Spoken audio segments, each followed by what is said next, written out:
Salut tout le monde. Coucou. Dernier jour de notre trip en Bretagne. Et oui, on s'est dit que c'était l'heure de vous partager nos plus belles découvertes et coups de cœur de cette région qui est vraiment magnifique. Bienvenue dans le van des Best Jobbers. Nous, c'est Elisa et Max. 2013, on remporte le meilleur job du monde en Australie. Une opportunité qui a changé notre vie. Depuis, on parcourt et photographie les beautés du monde et de notre chère France. Nous partageons nos découvertes, rencontres, bonnes adresses et conseils pour mieux t'aider à voyager. Alors abonne-toi pour ne rien rater de cette incroyable aventure à durée indéterminée. Alors on vient de passer un peu plus de 15 jours à travers toute la Bretagne au volant de notre van T3 Marcus, le minibus.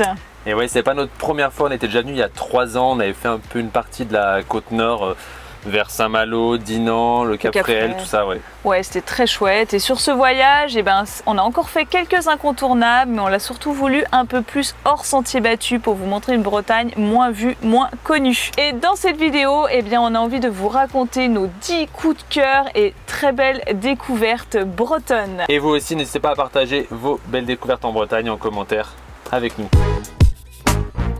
Alors on a commencé notre trip à Rennes et franchement c'est idéal pour débuter un séjour en Bretagne, c'est vraiment la porte d'entrée. D'ailleurs saviez-vous que c'est ici qu'il y a le plus de maisons à pans de bois ou colombage? Du coup ça donne un charme super ancien à la ville mais très joli. Et aussi on a trouvé que Rennes c'était vraiment une ville très agréable avec, avec beaucoup de jardins aussi qui sont très beaux et très fleuris parce que là on était au mois de mai donc magnifique saison. On a même vu des vaches écossaises, des Highlands là. En plein cœur du centre-ville. Ouais, ça c'était plutôt surprenant, à 5 minutes en centre-ville en vélo. Presque au cœur. Et sinon, à Rennes, ce qu'on peut vraiment vous recommander de faire, c'est le grand marché sur la place des Lys, le samedi matin. C'est quand même un des plus grands marchés alimentaires de France.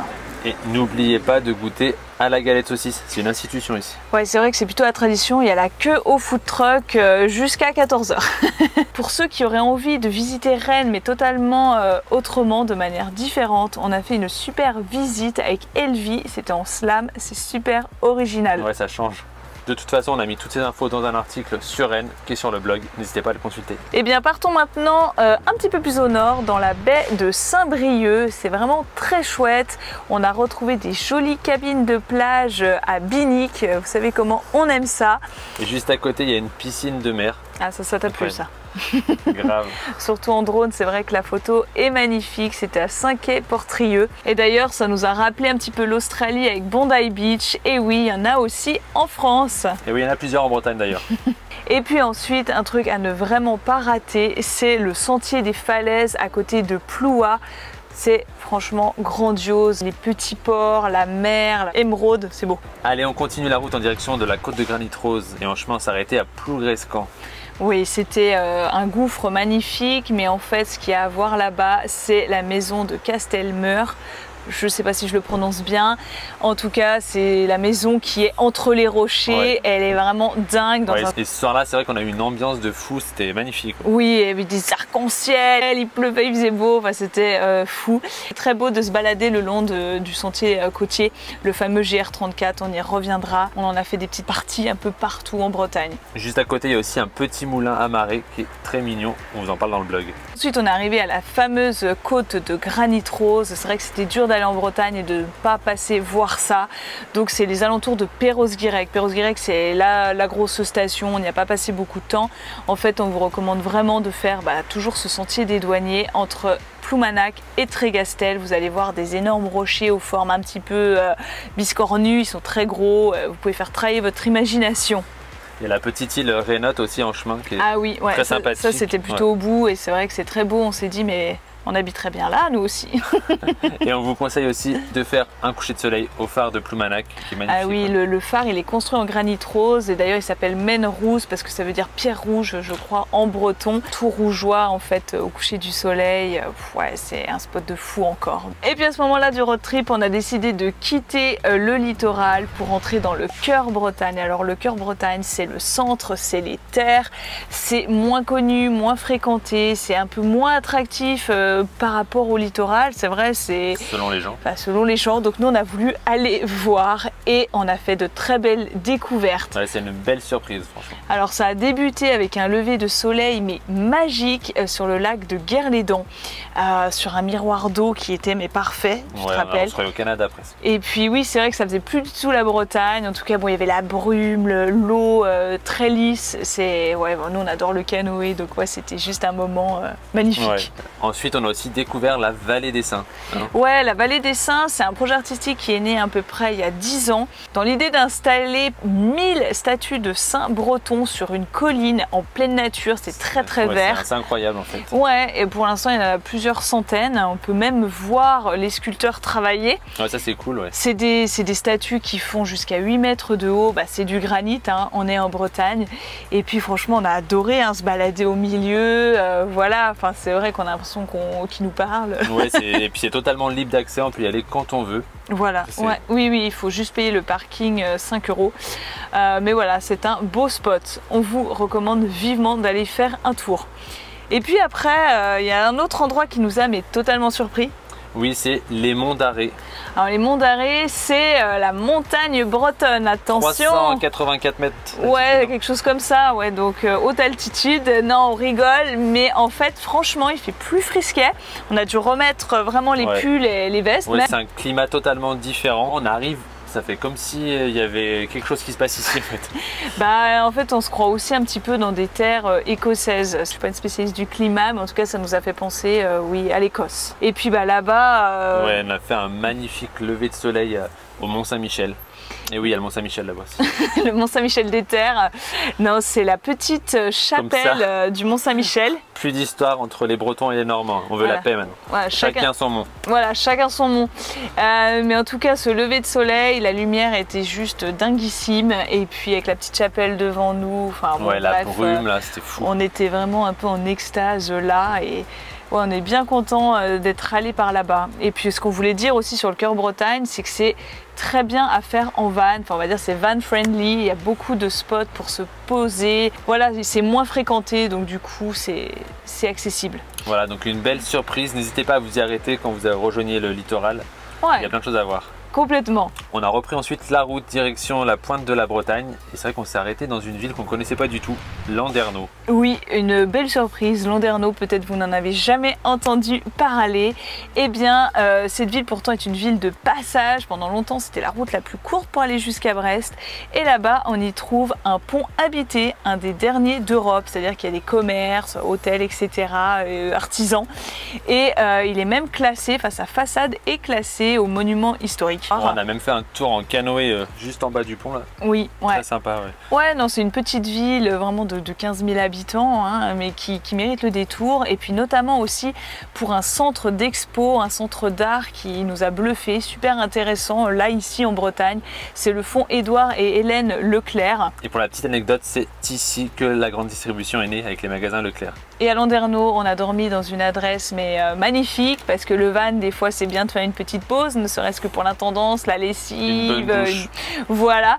Eh bien, on va vous la glisser dans l'article de blog, ça s'appelle L'Écrin et c'est trop beau. Et pas loin de Landerneau, on a repris la route jusqu'à la presqu'île de Crozon.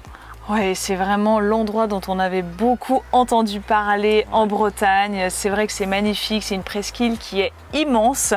Alors nous, notre erreur, clairement, on est resté pas assez de temps. Bah, une journée. Ne faites pas la même erreur. Voilà, il faut au moins 2-3 jours sur place pour profiter de tous les sentiers et de toutes les beautés. C'est encore ce GR34, hein, il fait tout le tour de la Bretagne. Et pensez aussi à y aller hors saison parce que l'été, il paraît que c'est blindé. Ouais, donc bon, bah, c'est toujours moins agréable. Nous, on avait carrément les lieux pour nous tout seuls. Bon, il faut dire que on n'a pas été gâtés par la météo. Ouais, non, ça a été un peu une des pires journées sur le road trip. C'est la journée qu'on attendait le plus et c'est là où il a fait presque le plus moche. On a eu le vent, la pluie, tout. On devait faire une sortie en catamaran au coucher du soleil, bah oubliez tout ça, il y avait des creux de 4 mètres, on est resté à quai, hein. Mais on a quand même fait de la rando. Et on a quand même eu aussi un des plus beaux couchers de soleil. Ouais, oui, effectivement, on a un super souvenir du plateau de fruits de mer sur la pointe de Pénir, qui est vraiment un lieu magique. Donc on a quand même eu des bons moments. Alors après, à Crozon, il y a le cap de la Chèvre, il y a la points de Dinan qui sont super, mais tout est super. Donc en fait, il y a les grottes, il y a les grottes à explorer en bateau, il y a 1000 trucs à faire. Voilà. Après à Crozon, c'est vrai comme disait Max, l'été c'est blindé et c'est aussi une réserve naturelle, c'est très protégé comme site, donc interdit de faire du camping sauvage avec van, camping-car, etc. Donc nous on a trouvé un petit camping qui était bien mignon, qui s'appelait Guelker. Belle vue en breton. Ouais, voilà, ma prononciation, ça doit pas être ça, Guelker, mais en tout cas, la proprio était super sympa.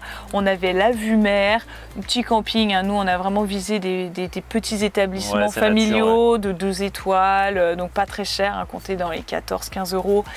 Voilà pour l'emplacement. Et puis, ils étaient tous très bien. Donc, pareil, ils sont dans l'article 15 jours en Bretagne, notre trip sur le blog. Et ensuite, on a tracé dans le sud Finistère, direction la longue plage de sable de la Torche. Alors la Torche, c'est un spot mythique de surf en Bretagne et j'ai même eu le droit de surfer quelques vagues dans des conditions pas faciles. Tu t'es levé quand même. Ouais, lui faisait les photos, il restait au sec. Moi j'ai pris la tasse, j'ai tout nettoyé, mais franchement avec une bonne combinaison, j'ai pas eu froid et c'était quand même super classe. Dans une autre ambiance, après on s'est dirigé vers Bénodet et Fouesnant et ici on trouve des criques assez sympathiques. Ça nous a donné des airs de Méditerranée. En fait, c'est sur le sentier entre la pointe de Begmel et le Cap Cause. Donc on l'a fait une partie en kayak et puis après à pied. Bon, ça se fait très bien les deux et c'est vraiment super agréable. L'eau, elle est mais turquoise.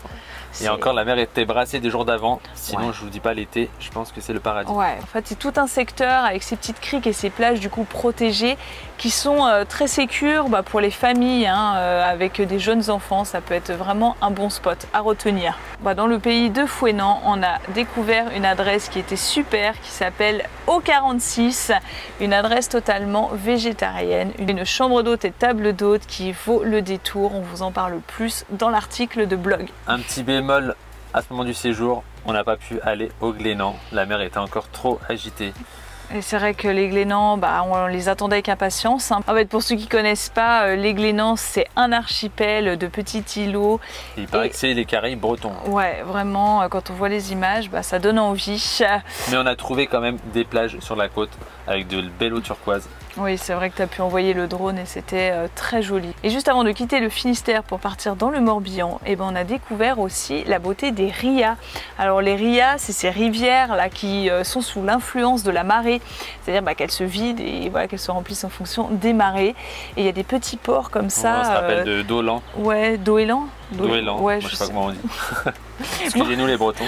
Voilà, en tout cas Douélan-sur-Mer, c'est super mignon et ce qui était dingue ce jour-là, ça peut être souvent le cas, c'est que c'était très agité au large avec des vagues énormes. Oui, elle s'éclatait sur la... Ouais, sur la jetée, sur la digue. Et puis quand on rentre à l'intérieur de la ria, la petit port de plaisance, tout paisible avec les petits bateaux au mouillage. Bon, c'était vraiment le contraste et c'est très beau de se promener là le long. La route continue dans le Morbihan et on arrive dans le pays de Lorient. Oui, alors Lorient, c'est une ville dont tout le monde disait un peu... c'est moche. Ouais. Aucun charme, ville reconstruite après-guerre, voilà, pas d'intérêt. On a voulu aller checker ça par nous-mêmes. On aime bien faire ça. Et franchement, en fouillant, voilà, c'est sûr que c'est pas la ville la plus sexy de Bretagne. Mais abord, ouais, mais en arpentant ces rues et vraiment en fouillant, on trouve des super petites adresses, des petites boutiques vraiment cool. Et puis, bien sûr, du street art. Et voilà, on aime ça aussi. Donc là, il y a un terrain de jeu qui est dingue entre le port de commerce et le port de pêche. C'est une ambiance très industrielle. Et là, vous avez des graphes de partout. Donc c'est vraiment cool. Et d'ailleurs, on a surnommé la ville Los Angeles. Enfin, c'est pas nous, mais elle a eu ce surnom par le passé. Oui, là-bas, vous ne trouverez pas les maisons à pans de bois, mais des architectures plus modernes et très colorées. Oui, c'est vrai qu'on a noté les balcons, les encadrements de fenêtres, vraiment il y a des touches de couleurs partout et c'est vraiment sympa et on se dit que c'est une ville qui est super à vivre, notamment aussi pour ses plages qui sont à quelques minutes du centre-ville. Donc en van, là Marcus s'en est donné à cœur joie entre Guidel, l'Armor-Plage, c'est vrai qu'il y a une belle route là pour traverser en van. Ouais. De la côte, ouais, et puis il y a des beaux coins pour faire du surf, il y a plein de surf shops, c'est vraiment la bonne ambiance. Et aussi on a adoré le nouveau surf shop à Fort-Bloquet. Hein. Ouais, c'était vraiment cool, ça s'appelle Pioca, l'équipe est super sympa et puis en fait c'est un concept hybride, hein. C'est un café, une librairie, une épicerie qui est bio. Et ils font aussi de la location de surf et de paddle. Et de vélo. Donc en fait il y a tout, faut y aller.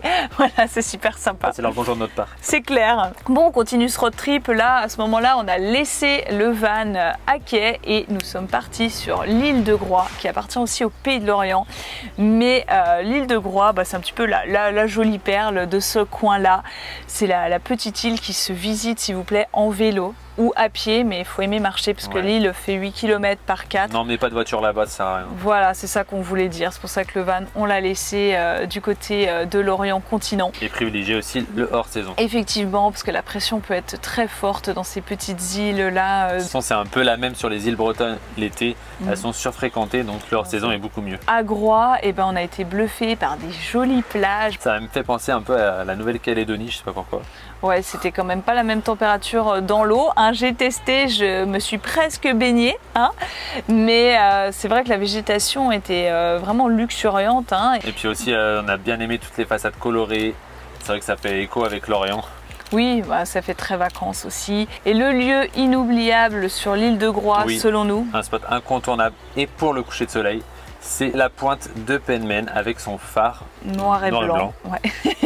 Bon, c'est tout au nord-ouest de Groix. Et là, vous avez des falaises de fou encore. Ouais, il y avait des goélands de partout. Non, la lumière était dorée, c'était magique. Vraiment un beau moment sur l'île de Groix. Et c'est dans le Morbihan que le road trip s'est terminé. Hein. Oui, ensuite, après l'Orient, ben, on a continué un petit peu plus au sud. Et puis, on a notamment découvert la Ria d'Etel. Donc, vous êtes hyper nombreux à nous en avoir parlé sur les réseaux quand on y était. Et il y a notamment la petite île de Saint-Cado. Ouais, très mignonne. Pour nous, c'était un peu marée basse, donc c'était moins joli pour les photos. Pas qu'un peu, c'était beaucoup marée basse. Pensez aussi à prévoir vos visites en fonction de la marée. Ouais, c'est pas toujours évident d'avoir les lieux au coucher du soleil, à la bonne marée et tout. Enfin bon, bref, on vous dit ça, mais c'est vrai que c'est important d'en tenir compte pour toutes les activités nautiques aussi, bien sûr. Hein, ça rythme votre séjour. Dernier petit endroit qu'on voulait vous citer, c'est le port de Saint-Goustan à Auray. Et c'est entre Vannes et Lorient. C'est vraiment mignon dans son jus à l'ancienne, avec les ruelles pavées, très fleuries. C'est tout mignon, quoi. En fait, c'est la Bretagne comme on l'imagine. Donc, allez y faire un petit tour, quoi. Ça vaut le coup. Et voilà, c'est ici que le road trip se termine. C'est vrai que franchement, en Bretagne, il y a tellement de choses à voir. C'est le casse-tête. Il faut faire des choix parce qu'on ne peut pas tout voir. Tout est trop beau. Voilà, et c'est trop grand. Et surtout quand on a un van comme ça, vintage, T3, on roule tranquille. Ouais, bon courage pour choisir. En tout cas, nous, c'est vrai qu'on a voulu mixer un voyage très littoral, mais aussi terre intérieure, pour voir les différentes facettes de la Bretagne et pour voir sa belle diversité. Ouais, se laisser surprendre. On a été bien surpris, ça a fonctionné. Voilà, la Bretagne est riche de découvertes. Après, pour tous les conseils pratiques et notre itinéraire, on a un article sur le blog 15 jours en Bretagne. Donc on répertorie toutes nos adresses, les campings, les restos, les spots photos, tout. Toutes les informations en détail, parce que cette vidéo, c'est pour vous donner envie, vous donner de l'inspiration. Mais référez-vous vraiment à l'article, voilà, pour avoir plus de conseils et d'infos pratiques. Voilà, n'oubliez pas de liker cette vidéo, de vous abonner si ce n'est pas déjà fait. Nous laisser un commentaire avec ce que vous avez aimé et aussi vos spots. Voilà, ça pourra servir pour un prochain voyage dans cette belle région. On pourrait retourner 10 000 fois en Bretagne. Oui, c'est clair, on ne verrait jamais la même chose. On reviendra. Allez, on vous dit à bientôt pour la prochaine vidéo. Ciao. Salut.